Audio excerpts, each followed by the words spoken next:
This is the NGB Ideas podcast, where we discuss the personal journeys of disruptors, leaders, and innovators in the Canadian life sciences community.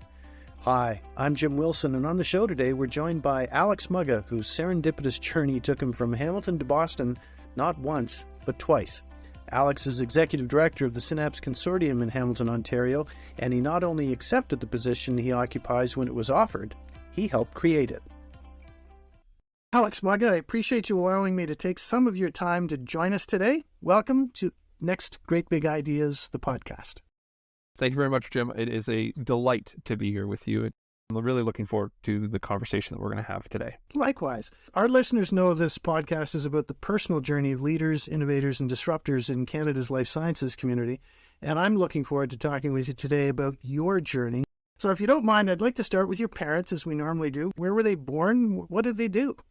My parents were and are really dynamic and interesting individuals who have been the guiding lights for me, have certainly laid the foundation for the person and the man that I've become.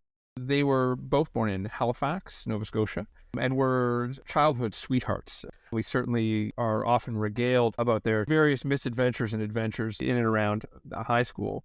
That said, my mother, who is a real dynamic and enthusiastic person, felt that perhaps that there might be some opportunities outside of Nova Scotia. And so she left and went up to Upper Canada to Queen's University, got a degree, and my father stayed a little bit closer to home, eventually got a medical degree from Dalhousie University. His father was the clerk of the Legislative House in Nova Scotia, and he had a real sense and real roots in Nova Scotia. And really that's been an interesting dynamic between my parents. My mother looking to the horizon and pushing herself, my father and the whole family to seek around corners and to explore, and my father really grounded in a sense of belonging and place and connecting to the individuals and the institutions and the spaces that make up that definition of home. And that's been a really interesting dynamic that has shaped not only my life and their lives, but also the life of my siblings. Your mom graduated from Queen's, went back to Halifax. I'm assuming they got married and then they moved to Montreal. They did a real cross-the-country tour in their early years. My mom, in fact, did come back and met up with my dad. And this being in sort of the 60s, there was a little bit about formalizing sort of the relationship before they could go off and live together. They did end up in Montreal, but before that, they actually had a pit stop in Cape Breton where my father was a resident. He actually served as the family doc for a whole community for a year. And then they went to Montreal. After Montreal, they then went to British Columbia. After British Columbia, they went to Toronto, and then from Toronto to Ottawa. And sort of along each of those stops, a different child arrived. My eldest brother is from BC. My sister was born in Montreal. My brother was in Toronto, and I was born in Ottawa. Did your mother have a career that was taking them to these different places?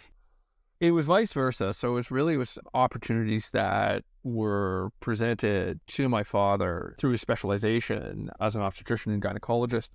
And one of the things that he was a real leader and a pioneer was introducing ultrasound and incorporating ultrasound into the standard of care for obstetrics and gynecology. Not singularly responsible for this, but part of a wave and a generation of obs-gyns who were bringing that and making that a standard procedure for women who were pregnant.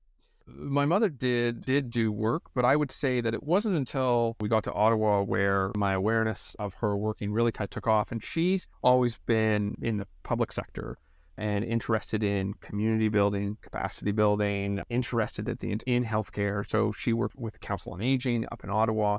And when we eventually moved to Hamilton, she actually was the CEO for the Victorian Order of Nurses, which is a very large organization that provides home care and support to elderly populations. Eventually, she landed at the Hamilton Community Foundation, which is an absolutely amazing organization in Hamilton that provides grants and support to a whole spectrum of not-for-profits. Two very accomplished parents. That's a really cool story. I'd like to touch a little bit more on your parents because you've said that they instilled in you in the importance of public service and providing for your community and for your neighbors. And I also understand they instilled in you the thought that the pursuit of money for money's sake is not a great path to follow. That's true. I would say that my parents themselves modeled the behavior and the values that I hope to uphold on a daily basis. And that's really around community building, strengthening and supporting those with whom you live and who are less fortunate, and about creating the space and contributing to the space that you live in and leaving it in a better place than you found it. They themselves worked for not-for-profit or publicly funded organizations.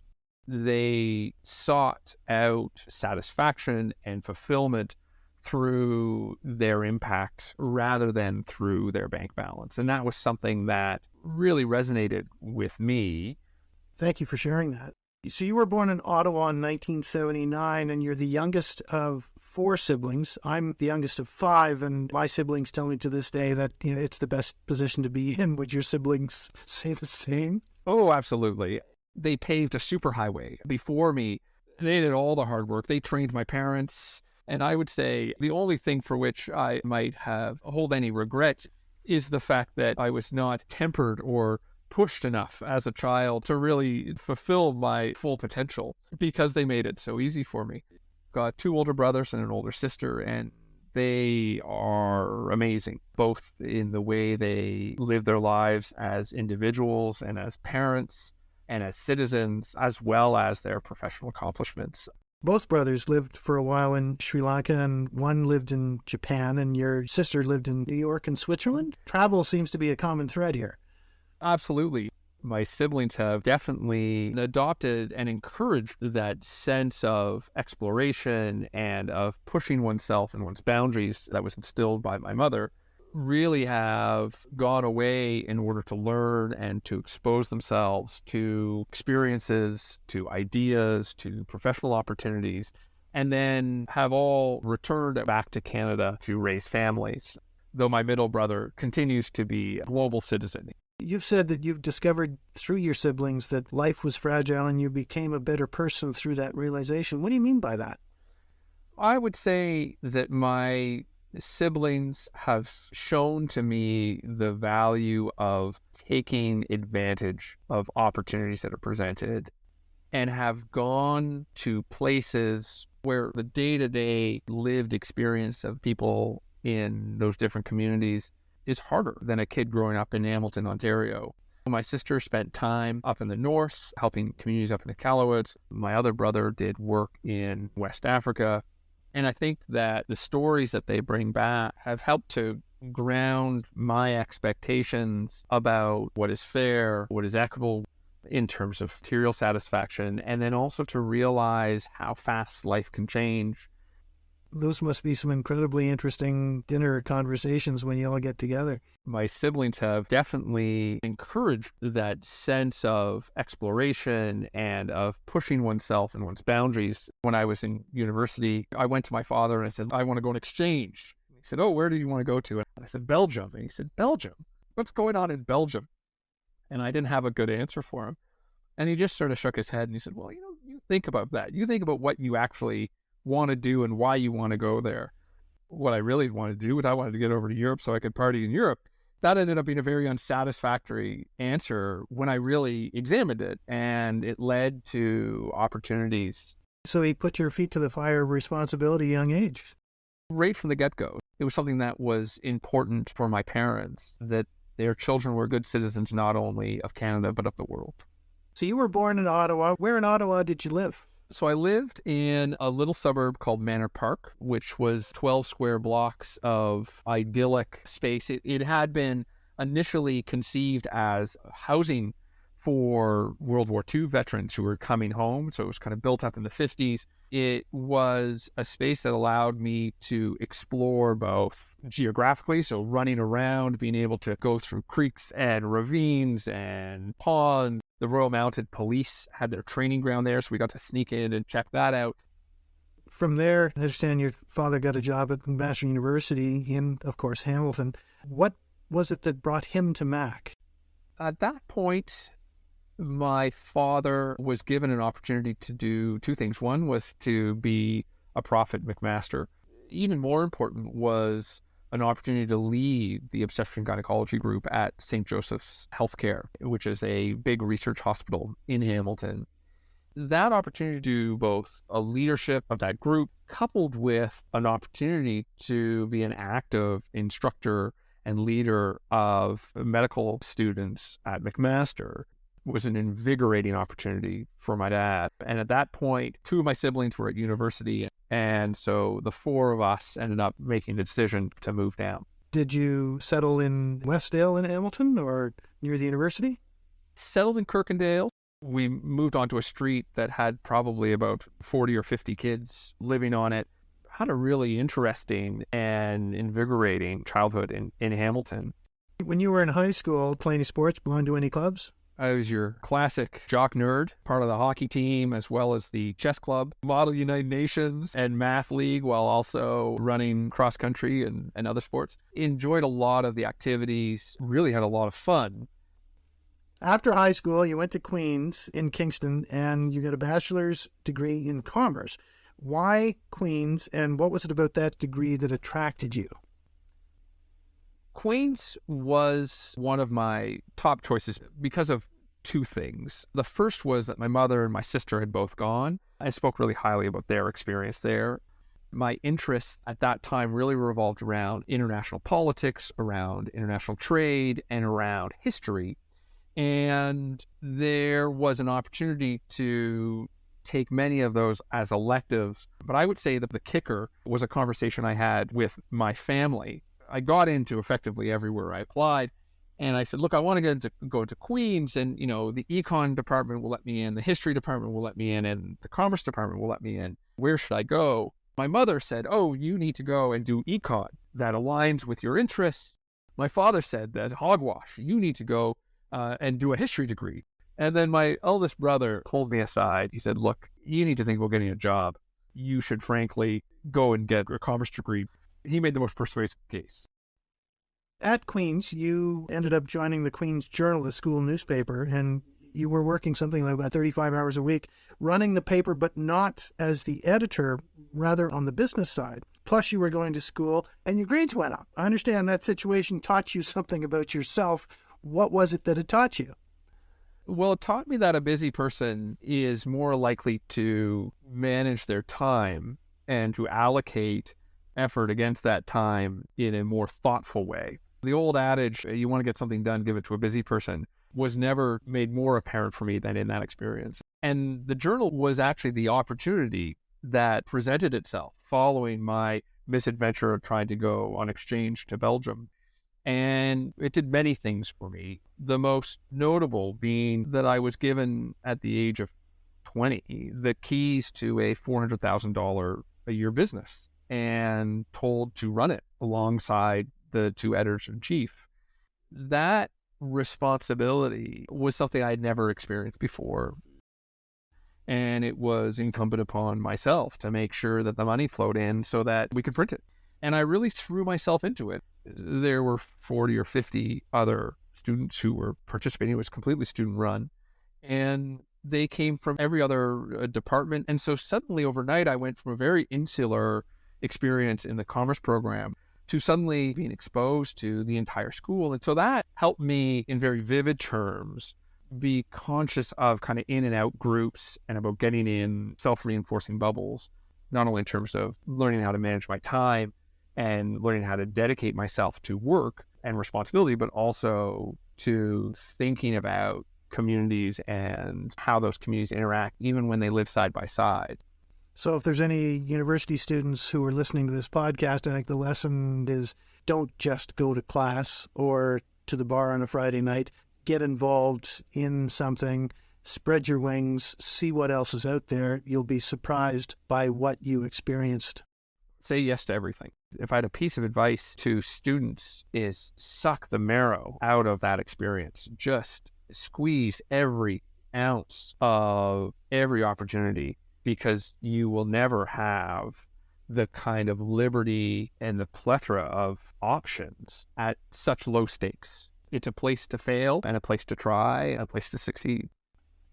One of my older sisters gave me some great advice when I was graduating, and she and a friend would go into a room full of people and they'd walk out and her friend would have not known anyone, and my sister would have known most people because she just said hi. And she said, the advice I will give to you as you start out in your business career is just say hi. You'll be amazed at the connections you'll make. And be polite to everyone, because the person who's pouring the coffee today will be the CEO tomorrow. So you finished your undergraduate degree in 2002, and you went on to a one-year internship with the chief economist in the Department of Foreign Affairs in Ottawa. That's a bit of a leap in my world. How did that opportunity come up, and what exactly did you do there? The opportunity was as much a function of the failing of the economy at the time. I was looking for jobs in October of 2001. For those who are old enough to remember, was a bit of a tumultuous time. So all of the posted jobs were the regular, easy pathway jobs.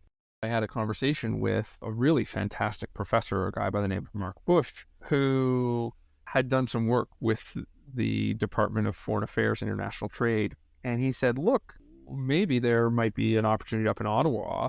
Have you thought about working for the government? And I at that point had not.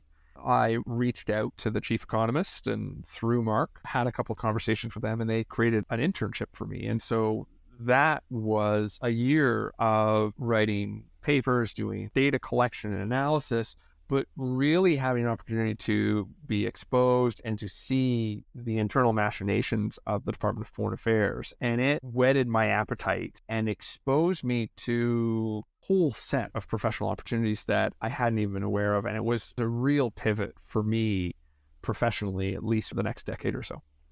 You ended up pursuing a Master's of Science in Management Economics. I have the faintest idea what that is, so would you please explain it to me? So what is exactly a Master's of Sciences in Management Economics? What does that entail? It was a pilot program set up by the School of Business at Queen's as a bridge for students into their PhD program. It was an opportunity for individuals to test out a variety of different fields under the business umbrella and to create relationships with professors to potentially go on and do a 4 or 5 year PhD program. Why do they call it a Master's in Science versus a Master's in Arts? I think it might have to do with the amount of math and economics that I had to do and statistics. And then I did mine in management economics, which was really about political economy, international trade, and national global economic dynamics. My fellow students did the same master's in accounting or in marketing or in organizational behavior. Collectively, we were all part of this Master's of Science program. It was them trying out something brand new. Given that I was just doing this 1 year internship, it actually worked out perfectly for me. That's really cool. Your career path at that time, you were, I understand, leaning towards being a currency trader or a broker. And this gentleman you just mentioned, Mark Bush, planted a seed. Could you tell me a bit more about him? Mark Bush was the single most important mentor, teacher, advisor, friend that I had in the first 30 years of my life. In my 4th year of university, it was Tuesday morning, I was awoken by my roommate who said, Alex, I've just met the professor who I think will change your life. I mean, that's a pretty heady thing to hear from someone at 8:30 in the morning when you're 21 years old. He's running this class, international trade economics. So talking about things like free trade agreements and country competitiveness and why countries and regions interact and how they do that. He said, you need to come and check it out. And so the next week, I just walked into his class. Before the class started, said, look, this is who I am. I've heard that your course is interesting. Can I sit in on this class? And he said, no. Tell me something about why I should let you sit in my class. And at that point, I sort of took the little bit that I had gleaned from my classmate, sort of pieced it together in a rambling, pleading diatribe. I laid out a case for me to stay in his class. And he sort of grudgingly said, okay, I'll let you sit in this one class. And I sat in it, and I would say a third of the class was present, 2/3 was kind of wandering away, and I was transfixed. It was every single thing that I had hoped to learn as a student, taking my interest in history, taking my interest in politics and economics and commerce, all wrapped up in this amazing, dynamic individual. I was like a puppy. And I went up to him afterwards and I said, I want to take your class. And in fact, I want to take both your classes. And he looked at me and said, no, it's too late. And I said, no, you have to let me in. So I then just started pestering him. And finally, he let me in. Within a month, I was his teaching assistant and his research assistant. He opened a whole different world to me. I started his class in October of 2001. At the time, I thought, I'm interested in international trade. Maybe I'll go be a currency trader. All those jobs have been closed because people thought September 11 was the end of international commerce. It was through Mark that I was able to pivot and reorient myself to opportunities to engage with these themes through government, through not-for-profits, through the public sector. And so that was really where the pivot occurred for me. And it was really grounded in this professor who refused to accept middling work. I wrote a paper on one of those Monday afternoons before I went out. I wrote a 10-page or 12 or 15, whatever it happened to be, in one go. I just sat down and wrote it as if I was just speaking extemporaneously about the subject. And I handed it to him, and he said, this is a better paper than all of your classmates have written.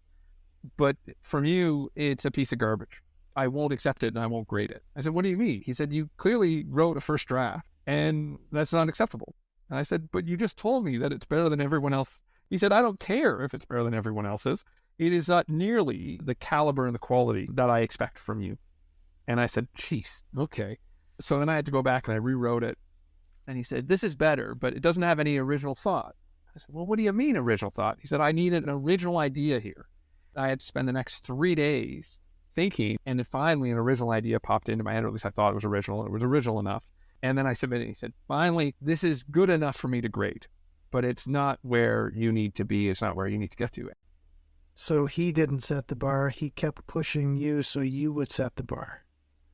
What a life-defining moment. I'm kind of getting the sense you were that student that everybody watched come in maybe late or maybe didn't show up, but still aced the course because you were one of those gifted students that it came to you, you got it, and it was a natural fit.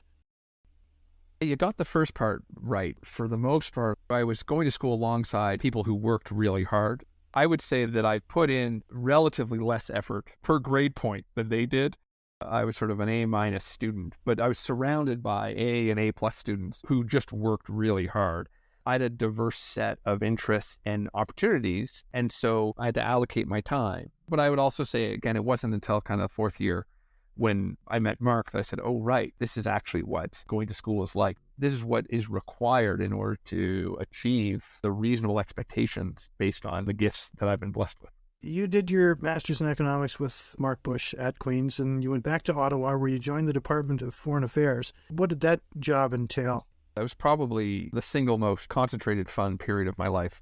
I was working at Foreign Affairs in their international trade policy group, helping to coordinate the negotiations of a free trade agreement with South Korea. I'm feeling a little bit inadequate here, but keep going. I assure you, this is how I feel when I'm at the dinner table with my siblings. I was the assistant to the chief negotiator, not to be confused with the assistant chief negotiator. My job was to coordinate all the logistics and to bring together all of the disparate government agencies and departments, both within foreign affairs, but also across the government, to drive a coherent, cohesive, coordinated plan around how we were going to do these negotiations. This actually, probably better than any other experience in my life, set me up for my current job in that I had no power or authority. So I had to use moral suasion to convince a group of 80 individuals across government to direct the time and energy needed in order for our negotiation to be a success. And then while also priming and prepping and supporting a chief negotiator who was an assistant deputy minister who had a multitude of items in his portfolio. I had to, at the age of 23, learn how to navigate the politics, the personalities, to speak to people who know more than I will ever know, who have more expertise and who were smarter, and squeeze out of them everything that is required for us as a collective whole to be successful, all the while dancing as a point of contact with Korea. It was a hell of a lot of fun. And around that time, you met a young lady you took a shining to. Who is she and how did you meet? I met Erin, who is now my wife, while I was doing my master's at Queen's. She had done her undergrad at McMaster University. She spent her formative years in Kitchener-Waterloo. After we both graduated, we moved to Ottawa together. She got a job working for the government at the same time as I did. So things were obviously getting serious, and she got a position at Harvard. What was that about? Erin is one of the most capable, intelligent, and thoughtful individuals I've ever met. She found the experience in Ottawa a little bit more stifling than I did. She decided that she wanted to go back to university to pursue a PhD. She applied to a variety of schools, and she said, well, this is the last time I'm applying to anything, so maybe I'll apply to Harvard. And lo and behold, the Harvard Business School said, we'd love for you to do your PhD here. She moved down to do her PhD, and I agreed that I would move down with her. So 6 or 8 months later, I sort of wrapped up my job and I moved down to Boston. So this is around 2007, and you worked with Michael Porter at Harvard Business School. For those who are not familiar with Michael Porter, if you could tell us who he is and what that experience was like. Michael Porter is a professor at the Harvard Business School whose interest is around corporate strategy, national competitiveness. He is someone who had played a really important role in creating some foundational theories and approaches to business strategy and to national economic competitiveness back in the 80s and 90s. For anyone who's done a first-year business course, they might hear something called the Porter's Five Forces, and that is, in fact, the Porter that I worked for. I was his research associate for 3 years at his Institute for Strategy and Competitiveness. I was responsible for writing reports, preparing presentations, doing background analysis and research to prepare his interactions with both his class, but also, more interesting for me at least, a whole spectrum of global leaders, kings and prime ministers and corporate titans, where he would share his insights and his reflections on the challenges and opportunities that they faced, whether it be a nation or a state or a multinational company. I would do the first draft of his report, and then he would, of course, modify it significantly and add a whole lot of extra value and insight. Working closely with him was the real eye-opener to the halls of power and a peek behind the curtains around how decisions are made at that level. You weren't only studying these people, you were meeting them, right? Like presidents and senior people. I would often be way in the back. I would say that I would see them rather than meet them, but I would certainly have the opportunity to meet with some of their teams. This was actually certainly a period in my life where I started to appreciate the dynamics around how decisions are made and around how leaders activate and engage their teams and empower their teams to come to decisions that are then ratified by an executive leader. For me, the interesting bit was seeing how those strategies, how the policies were developed and worked on. Then the actual event itself would sometimes only be an hour. That was a really interesting experience for me. And it also helped demystify the idea of the great man who holds all the knowledge, but rather that great things are often done by teams, and that it's okay to have a symbol of a leader, but that the leader's job is not in and of itself to be the smartest person in the room, but rather to be able to empower all those around them, to be able to seek and elicit input, and to be able to then consolidate it into a narrative that inspires. So it's kind of leader as storyteller and enabler rather than leader as expert. That dynamic was really exposed to me, and it's been really useful. Great observation. What a wonderful experience. In 2010, you and Erin moved back to Toronto where she finished her PhD, and at that time you got a job at Deloitte Consulting, and you started a family and decided to move back to Boston. Why did you go back? Erin went on the job market, and the best opportunity for us as a family was back in Boston. She got a job at Boston University. That was professionally a really neat opportunity for her, and the group I was in with Deloitte was one that had offices in every major metropolitan center in the world. I was able to smoothly transition from my role in Toronto down to Boston. When I joined Deloitte, a big part of that was because they were a platform from which I would have the flexibility to be able to transition. The second child arrived around this time, and then you started working with the Massachusetts State Health Connector, which was one of your clients when you were at Deloitte. How did you end up there? I was working really hard, probably never worked harder in my life than when I was working at Deloitte in Boston. Child number 2 had arrived. Aaron was working extremely hard at Boston University, and they kept threatening to promote me at Deloitte. And the challenge with that was that if I was to get promoted, I would have to travel. I was one of the only consultants on the Eastern Seaboard who had managed to get every single project for 4 years as a local deployment. Everyone else was traveling to work. I worked along a poor guy from Iowa. Well, I thought he was a poor guy from Iowa. He was a fantastic individual, but he was on a plane every week for 50 weeks, traveling from Iowa to work on projects in Boston, to the point where the IRS called him up one day and said, look, for tax purposes, we consider you a resident of Massachusetts. And at the same time, there was this fantastic new operating officer who had been hired at the Massachusetts State Connector by the name of Vicky, who, as a manager, I've never seen or experienced better. And I was working for her as a consultant, and I took her out one day and I said, look, this is what they're going to do to me. And she said, well, would you come and work for me doing the same role? We'll make you the director of reporting and start at this new function. And I said, I could come work for you? You would? And she said, absolutely. And so they promoted me on a Tuesday, and by Friday I was an employee.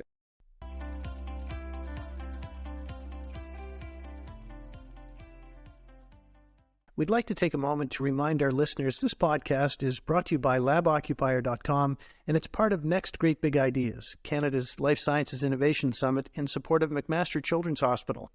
This event is taking place in Hamilton the first Monday in October, and you can find details at nextgreatbigideas.com.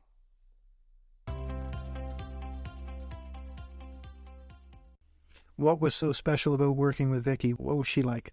She was honest in her appraisal of people's abilities and expected them to meet them, and then empowered and gave them the tools and the space to be able to deliver.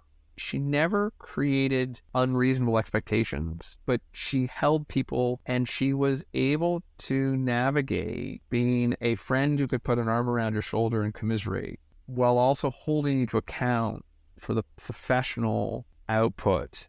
That's a really delicate balance, and doing that in a way that made everyone want to work harder for her. And she took the time to care about people as individuals. You'd show up after a hard month or the end of a bad quarter, and there'd be a little handwritten note saying, look, I acknowledge and see the effort you put in. Also, within a framework of quantifiable assessments of performance, she, more than anyone else, demonstrated to me the importance of key performance indicators, KPIs, and holding people to account, and not having 1,000 of them, but just having 3 or 4 of them, driving the whole operation to realize improvements along those metrics. She was a fantastic leader and manager.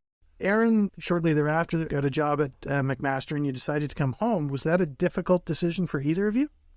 It was the end product of a long set of conversations. In the end, the decision was not difficult. Pulling the trigger was, because the reason why we chose to move back was driven in no small part by a desire to reset our work-life balance. It was not conceivable for us to be able to do that in Boston. We saw an opportunity to move closer back to our families. We saw an opportunity to be able to continue to find rewarding, interesting work while also creating space for us to raise a family in the way we wanted to raise it. While the decision wasn't difficult in the end, at least not for me. What position did Erin accept at McMaster? She became an assistant professor in the School of Business with her specialties around organizational behavior and business sociology. She joined the McMaster School of Business, which was a really interesting job for her. There were a lot of changes going on in Hamilton at the time. There was also talk about creating this new thing called Synapse Consortium. And before we jump into Synapse, I'd appreciate you explaining to listeners what was going on in Hamilton at that time. You were offered a job to run this new organization, but you were really given an opportunity and the responsibility of creating the job.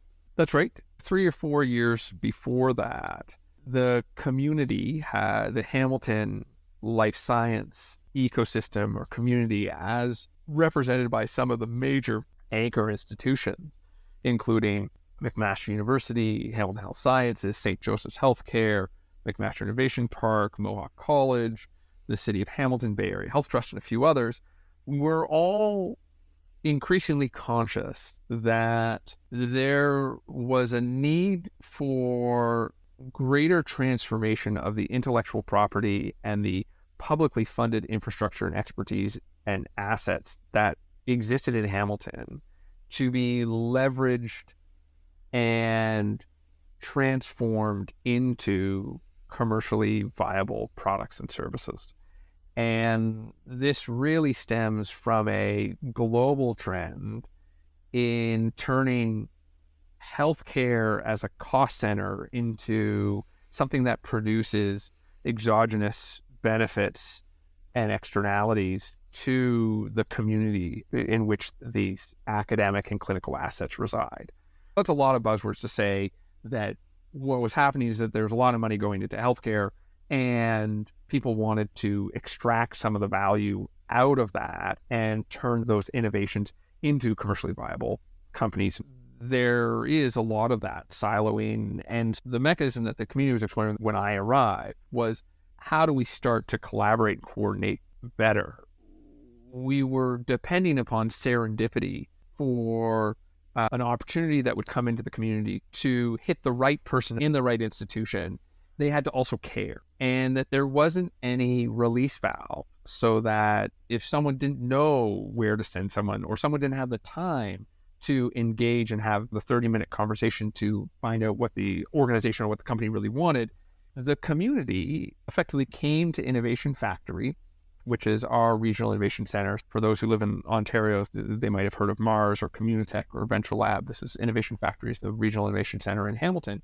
They came to Innovation Factory and said, look, we need you to kind of bring us together and create a space for us to be able to facilitate collaboration, coordination across these institutions that collectively employ 35,000 people, spend $500 million a year on research, and have an economic impact of $5.5 billion a year. And Innovation Factory said, okay, we'll do this. And it was the first material delivery that Dave Carter, the CEO of Innovation Factory, spearheaded. What he built was a brochure using Synapse as the logo and the brand. And Synapse was a pitch competition that Innovation Factory had started a couple of years before. And that first brochure was something transformative, because the community each put in what their marketing budget would have been for a single half-page ad, and instead they ended up with a 16-page narrative about why Hamilton was great. And then we were able to use that to share with stakeholders, like the trade commissions, government, companies that were interested in FDI. And suddenly we had this thing. They scratched their head and they asked themselves, well, what if we wanted to make this a thing? What would it look like? And so they scratched their heads some more. They met, and this is where they ran into problems. They met as a committee every couple of months for a couple of years.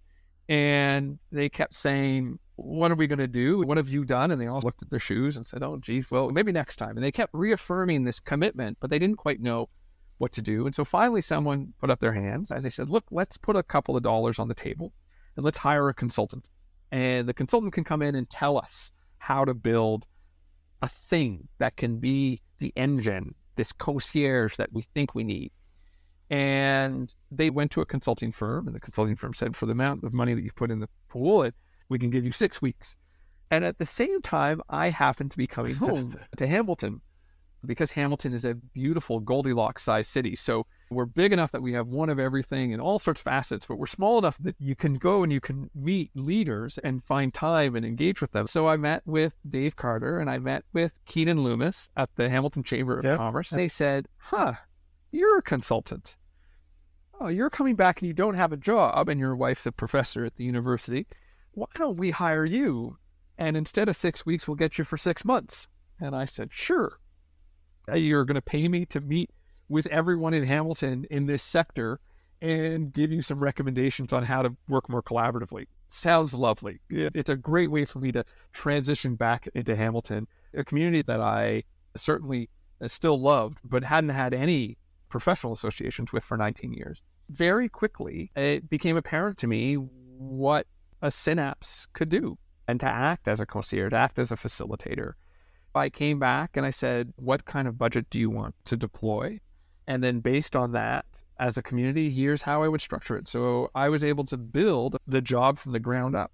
And after I built it, I presented it and they said, that's great. Do you want to run it? I said, sure. I mean, I basically just built my dream job. And this job really reflected the characteristics of some of my previous experiences: coordination and the integration of different agencies and points of view that I got from my time at Foreign Affairs, the strategy and business development that I'd gotten in my time at Deloitte, the work around healthcare and deploying some of those tools that I learned at the Massachusetts Health Connector, all under the rubric of economic development and competitiveness, which I had learned through my time with Michael Porter.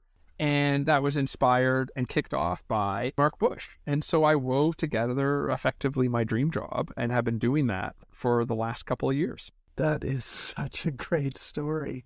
For those who are not familiar with the Synapse Consortium and probably know Hamilton as a Rust Belt city and are not familiar with all of the cool stuff that's going on in the Hammer, what's your elevator pitch? The Synapse Consortium is a mechanism for both private and public organizations to access the infrastructure, the expertise, and the capabilities they need to be able to scale and grow a business. It is a window into the assets that exist in Hamilton.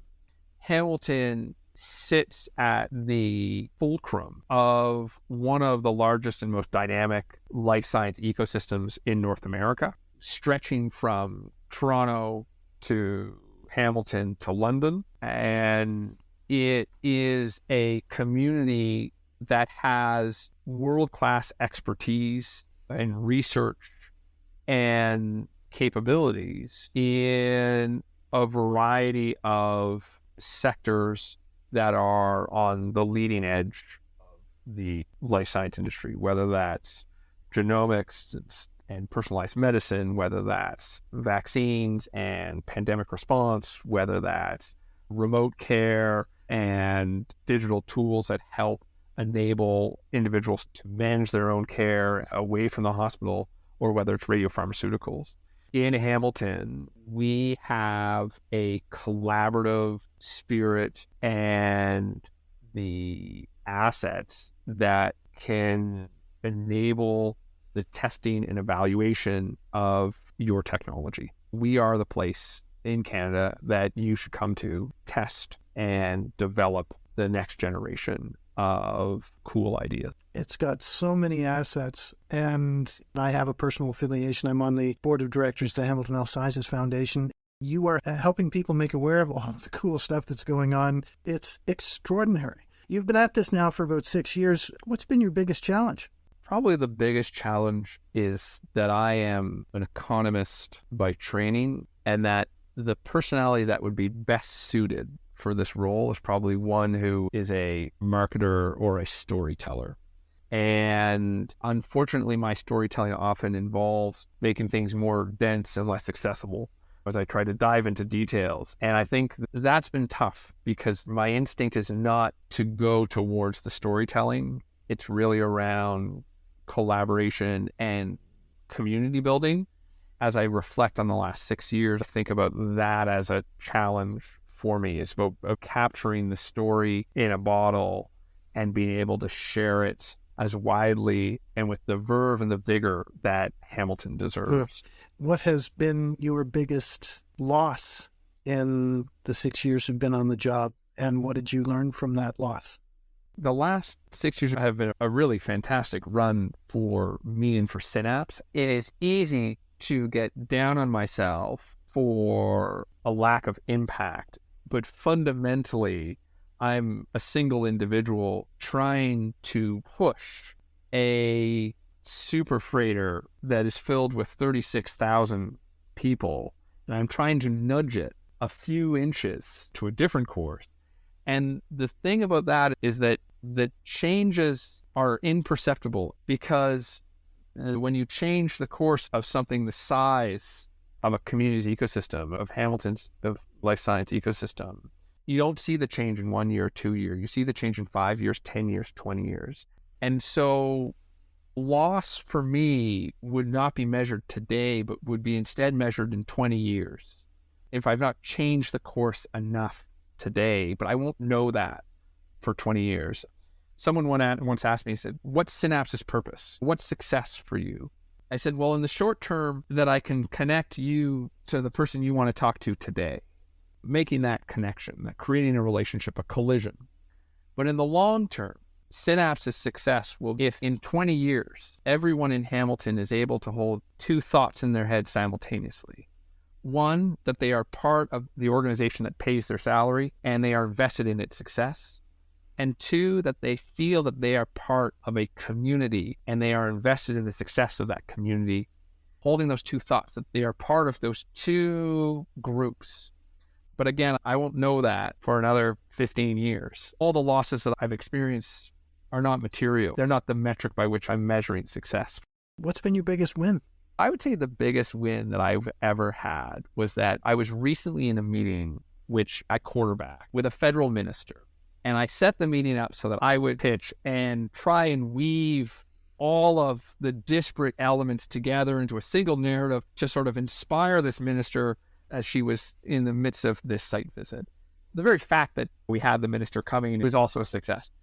And for the first time in one of these settings, after everyone had spoken, I was struck. There was nothing that I could say that could add to the story that these stakeholders had woven together about how they were an interconnected, collaborative community. And that is success, when the community no longer needs me to tell the story because it's telling its own story. That is a very cool insight. Thank you for that. What is Sophie? Sophie is a program that owned and operated by Innovation Factory. I was part of the team that led the pursuit for the funding that secured and enabled Sophie to stand up. Sophie stands for Southern Ontario Pharmaceutical Health Innovation Ecosystem. It's a bit of a mouthful. And it is a federally funded program that provides non-repayable grants to companies to work with and leverage the assets, the clinical infrastructure, the research expertise that exists in the four anchor institutions in Hamilton: Mohawk College, St. Joseph's Healthcare, Hamilton Health Sciences, and McMaster University. And it is designed to pay for more than 45 collaborative projects between life science companies developing really innovative technology to test, to develop, and to improve their technology in collaboration with these world-class experts. What role do you think Hamilton's going to be playing in the Canadian life sciences community 5-10 years from now? I think it will continue to play an active and important role in the life science community. From a research and a clinical care perspective, McMaster and Hamilton Health Sciences are already recognized across Canada as leaders and will continue to build on that expertise and continue to deploy their expertise in support of the national community. I think that from a commercialization perspective, I think we will see an increasing number of companies calling Hamilton home and emerging out of Hamilton's ecosystem. But I think that Hamilton will play its most important role, and I think we're starting to see this, and I think that it will become more evident over the next 5 to 10 years as a test bed for product development, for product testing, for evaluations, and for trials. Not necessarily where you go to make your first sale, but where you go to make sure that your product truly is innovative and to put it through its paces so that you know that it will satisfy the demands, both clinically and commercially, in whatever market you want to take your product. You meet a lot of people, from senior executives of multinational organizations to newly minted CEOs of startups and scaling companies. And you spent time in Canada's Department of Foreign Affairs. You've been at Harvard. You've been at Deloitte. You have a unique perspective in the Canadian life sciences community, at least in my mind. What advice would you give to listeners who may be just starting out in their business careers? If you're starting out your career in life sciences and you're looking to take an idea, a piece of innovation, and transform that into something that you're going to be able to sell, you better love what you're working on. You better be inflamed with a passion and with a motivation that transcends financial reward. Because those that are able to make it through the slog of regulatory approvals, of the Byzantine procurement, through the attraction and retention of talent to enable that journey, which is a real journey, which will take years. I would encourage those who are starting down the path of creating and building a life science company to really look inward and make sure that you see that flame, because that will sustain you. That will come through when you talk. And those who you need to activate in the community to help you on that journey will see that flame and will respond to it. And that's not to say that it's a bad thing if you don't have that, but that would be my advice. Look inwards for that flame. Do you have that passion? And if you do, then go for it. For those who are just starting out in business in the first place, more generally, I would say be prepared for adversity and recognize that it makes you stronger. That testing yourself in the market, testing yourself against competitors, testing yourself against the demands of customers, testing yourself against the expectations of investors is the crucible in which great firms are made, and that you should not avoid disappointment and rejection and constructive conflict, but rather welcome it and embrace it, because it will make you, it will make your company, it will make your product better and therefore more successful. Good advice. What is it you're most proud of? Personally, without a doubt, my children, my family, the space that I've been able to create for them, and the joy in seeing them discover the world anew, without a doubt. Professionally, I would say probably Synapse. Never before had I asked myself to create something from scratch, and the ability to blend together a lifetime of experience into a position and into a organization, and to see it have real impact on the ground brings me great joy professionally. I mentioned a few moments ago that you meet a lot of people, startups to CEOs of multinational companies. You are in one of those enviable positions in my mind where you see innovation before the rest of us. What's the next great big idea on your horizon, Mr. Muggah? I would have to say that the next great big idea that I see on the horizon is a world in which we have hospitals with as few patients walking through the doors as possible, that we're really moving toward a space where we are enabling care outside of an acute setting and taking advantage of new technology and data analytics and the capabilities of sifting through and analyzing mountains of data to be able to nip problems before they become acute complications. And so, while this is certainly not an idea that originates from me, when I look about and I think about a great big idea that will transform the economics of healthcare, will transform the downstream implications on a healthier society for the availability of talent, the redistribution of resources towards social services and preventative services and preventative care. This is an idea, the idea that a hospital is a place that you use in a last resort, a place that where patients go only after they've exhausted all other avenues. That for me is a great big idea that I think we should aspire to. Now, enabling it in that reality is accompanied by a level of complexity and cultural change and innovation that is commensurate with the title of a great big idea. To realize this would be complicated, but it is one that would make us healthier, more prosperous, more productive, and would make us the envy of the world. Well, that's a great vision. And thank you for your time. This has been really enjoyable. It's been a pleasure getting to know you, and I've known you for a few years now, but having this perspective behind the scenes, I really enjoyed this. I really appreciate it.